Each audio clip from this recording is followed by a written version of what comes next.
Everyone, welcome to Plants and Politics. So, Kyle Rittenhouse crossed state lines with the help of his mommy.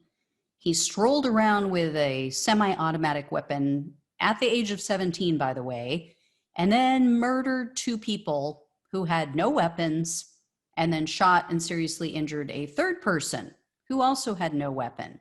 And shortly before that deadly incident, he can be seen in a video beating up a teenage girl, punching her repeatedly with a closed fist in the head and the face.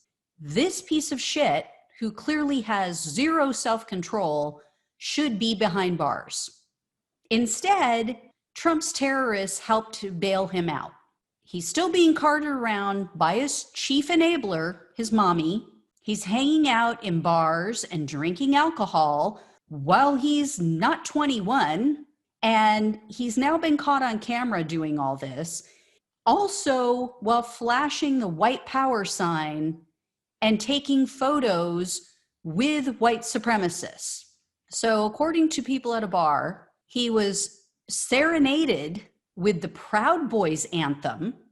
You know, the Proud Boys, the white supremacist, white nationalist group of misogynists, many of whom stormed the Capitol last week and attempted a coup. And he was at this bar wearing a t-shirt that read, quote, "free as fuck." And this all occurred just shortly after his arraignment on January 5th. So this kid is being taught a dangerous lesson, that there are not only no consequences for taking the life of other human beings, but that you'll actually be praised for it. You'll receive adoration for doing it. Unfortunately, because his town allows minors to drink alcohol as long as they're with a parent or guardian, which just blows my mind, the cops couldn't do anything about any of this. People called and they said there's nothing we can do. Those who recorded the incident, however, did forward the video to prosecutors. Hopefully his actions in this bar will show the jury that he has no remorse for what he did. And more importantly, he didn't attend that BLM protest last summer to defend property, as he claimed. That's what he said. That's why he said he was there. I mean, first of all, you're underage, you're there after curfew, you have a weapon while underage that's not yours, you cross state lines, your mommy dropped you off to this protest. He's claiming it was to defend buildings, but now he's flashing the white power sign. So he's hanging out with known white supremacists and flashing the white power sign. Yeah, I'm sure you were there to protect buildings. And his mommy drove him there. She obviously knew where he was going.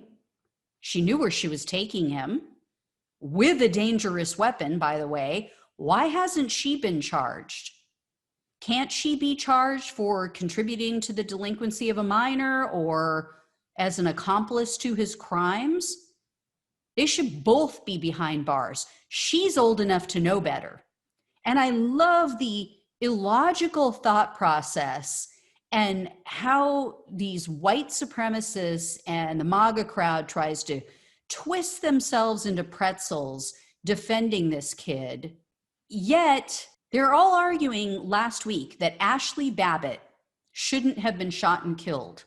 She was the woman who was shot and killed by the Capitol Police in last week's attempted coup at the Capitol. And they say, well, she wasn't armed, so they had no right to shoot her because she couldn't have posed a threat. She didn't even have a weapon. Yet, she was part of a violent, angry mob who was trying to break down the doors. They had broken the glass to the doors just outside of the House floor. The lawmakers were just beyond that door. The people in that room were under threat. And that was the final breach before that angry mob could get to them. She climbed through that broken glass. If they had allowed her to climb through and nothing happened to her, you bet your ass more people would have climbed through. So the people in that room, the people on the House floor, believed that their lives were in danger. But these same people who say, oh, Ashley Babbitt didn't deserve to be shot and killed because she didn't have a weapon, they're the same ones who argue that this little piece of shit, Kyle Rittenhouse, had every right to shoot 3 unarmed people, killing 2 and wounding another because he felt that his life was in danger. These hypocrites want us to believe that Kyle Rittenhouse is some sort of hero for supposedly only protecting himself as a private citizen when he had no reason on God's green earth to be at that BLM event in the first place with a weapon. He could have sat his ass at home. But the Capitol Police, they're supposed to be considered murderers because they did their job. They did their job to protect the hundreds of lawmakers who were in that room, who were being threatened with an angry mob outside that was literally punching the door, beating the door, kicking the door, threatening the officers who were standing in front of that door, and who had made threats online, especially towards Nancy Pelosi and others who were in that room for months. Yeah, that makes sense. I'm sure that makes sense in the cult of Magistan. Oh my God, the hypocrisy knows no bounds. Anyway, guys, as always, like, share, and subscribe. Thanks so much for watching and listening. I'll talk with you soon. Take care.